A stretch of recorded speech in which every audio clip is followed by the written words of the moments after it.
I'm going to be showing you what a PDA is, where PDA stands for Pushdown Automata.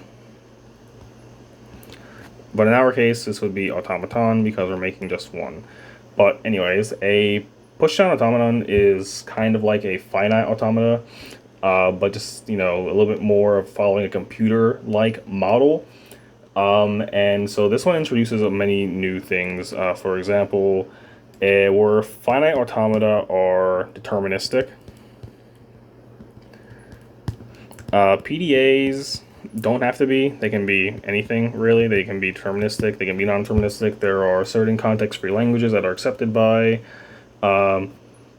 deterministic PDAs, and there's also certain languages that are accepted by non-deterministic PDAs. For example, odd palindrome over the alphabet AB would be accepted by a non-deterministic PDA.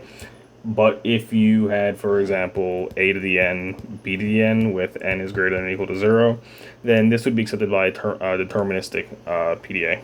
So that's one distinction. However, now getting closer to something like a Turing machine, PDAs have a input tape. So whereas with the finite automata, we never really knew where the read operation was occurring and where the strings were being stored. So now we have an input tape. Input tape is infinitely long because the pushdown automata is a pushdown automata because it has an infinite depth stack. So the stack never overflows. It has infinite memory. And so your input tape, if you have no string in it, would just be a series, an infinite series of deltas, which is pretty much like the end of character, end of string indicator symbol, similar to the null character in a C string. So, likewise, your stack also would be, for a pushdown automata, would be just an infinite amount of deltas. When it's first initialized,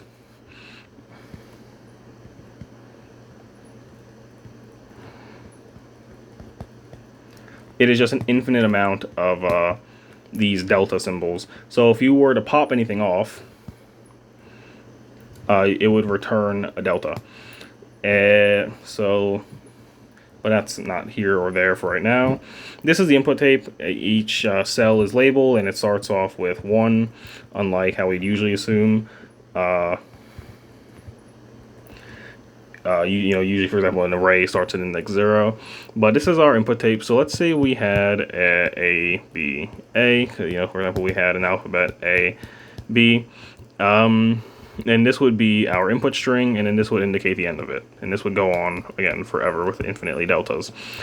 But however, so where finite automata have just a single alphabet like this, or by sigma, we also have gamma with PDAs, which is another alphabet, and this is the stack alphabet. Now, it can be identical to the input characters alphabet sigma, but it doesn't have to be. For example, I could put, I don't know, I could put Chinese characters in here. Well, I kind of butchered that one. I could put, anyways, you get the point. But you don't necessarily even have to have the gamma alphabet, but yes. So there is exactly one start state in a pushdown automata from where you go. It may have no incoming arcs. There are no incoming arcs to the start state, but there can be several outgoing arcs. So, for example, we can go to a read state, which we represent with a diamond, and we call this read 1. And so here, you would be doing one of the operations of this pushdown automata. Pushdown automata has 3 operations: read, push, and pop.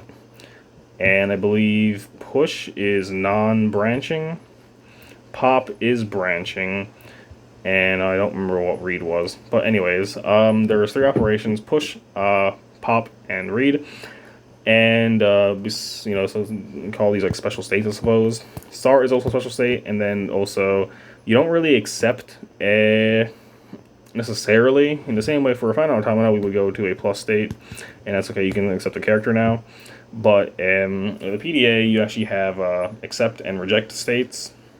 But you don't necessarily have to explicitly reject. You can actually just have the machine crash. That's a typical way to actually handle invalid words, is to just have the machine crash. But we consider the explicit accept and reject states to be halt states. So you would probably hear something like halt accepting or halt rejecting.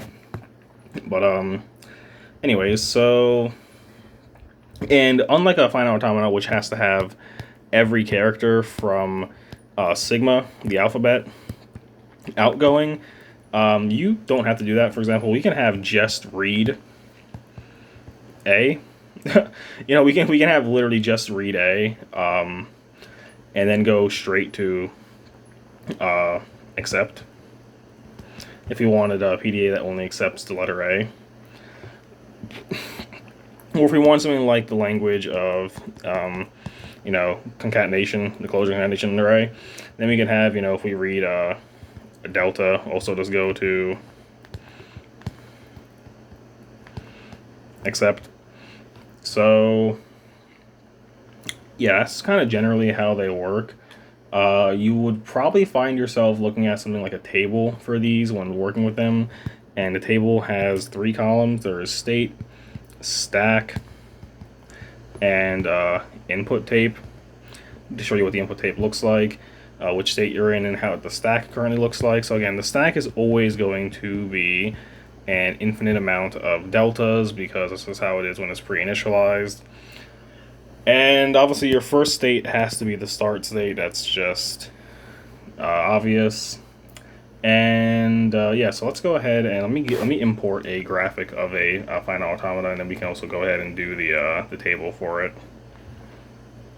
Okay, so I imported it. Sorry, this looks incredibly jank. It had a table already with it, but I don't really want, you know, for you to be able to see it already. So we're gonna kind of walk through it.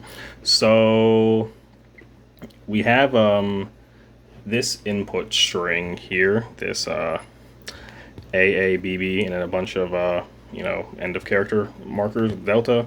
So this is how this would operate going through the you know, the machine. So let's go ahead and make our table state, and we have the stack, and we have the input tape. So obviously we will be at start, and we'll have just a ton of deltas. And the input tape is going to be exactly as shown, so AAB and then 3 deltas. And so from start, we only really have one optional path to go down. This is to read 1. So we end up going to read 1, which doesn't do anything to our stack, doesn't push or anything. Not yet, at least. And so our input tape still looks the exact same. But now we have our read head, and our read head is on A. So now we will be reading A. So we read A, as shown here, because that's what our read head is located on. We read A. This takes us to push A state. So push A. And this will go ahead and push an A onto our stack.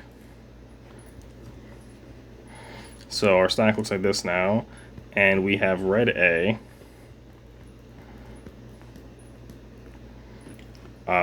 So our read head is no longer located on A. It would instead be located on this. And so after we push A, this takes us back to read 1. So now we are at read 1 again.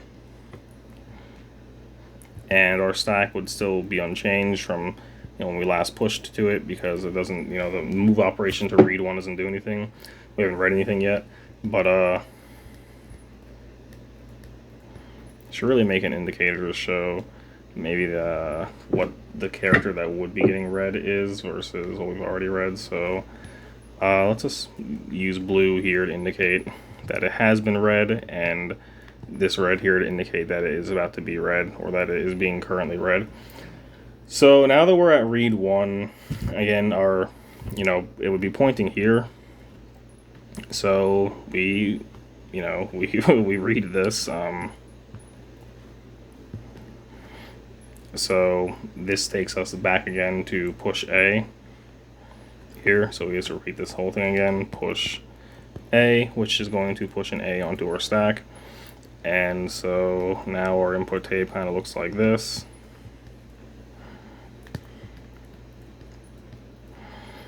Where we're located here. And so now we're about to be reading a B. So again, push A takes you back to read 1. And again, our stack will look changed from the previous state here. And we have A, B, B, delta, delta. And again, we're on the read state now with our head pointed here. So we would be reading B.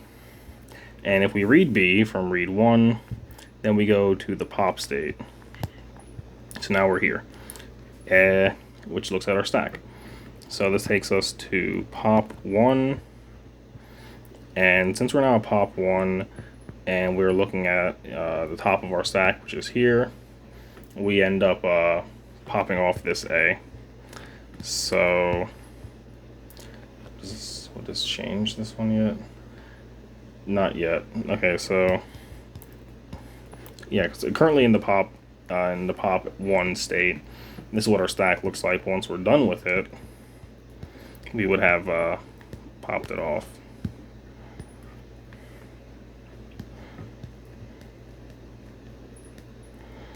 So now with that done, we just popped off an A.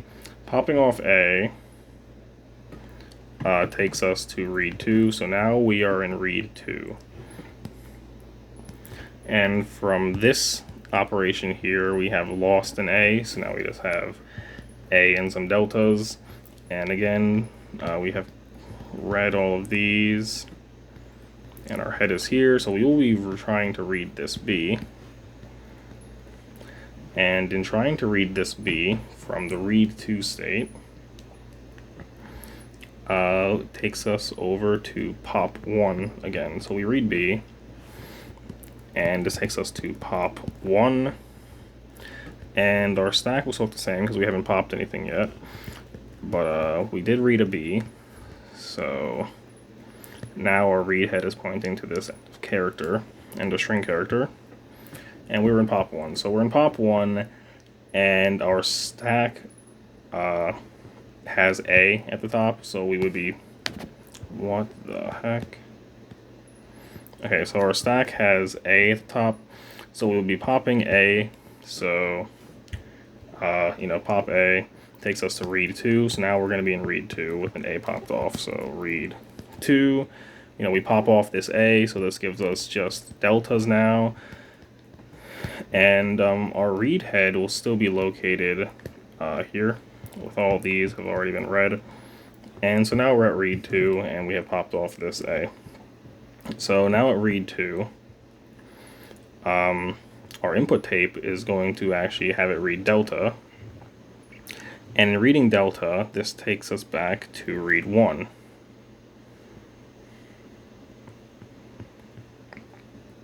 So we ended up reading this delta. Change this to read 1. Our stack should still look the same. Am I seeing this wrong? If you're in read 2,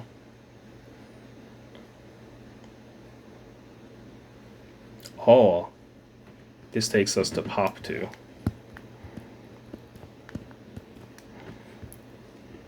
It's hard to see because it's covered up partially by this mess over here, but you know, read 2 actually takes you here, which then takes you here. So now we're in pop 2.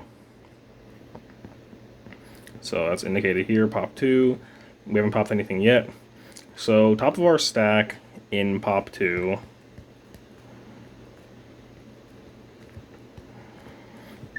is going to be this delta character here, which will pop off. So when we pop off the delta character, this actually takes us to accept. And I guess we just popped off this delta, which means we only have 2 of them, but it really extends out infinitely. The stack does. And so our read head would still just kind of look like this. It's here. And yeah, so this was an example of filling out a table, kind of tracing through the, how a word is accepted or not for a pushdown automata.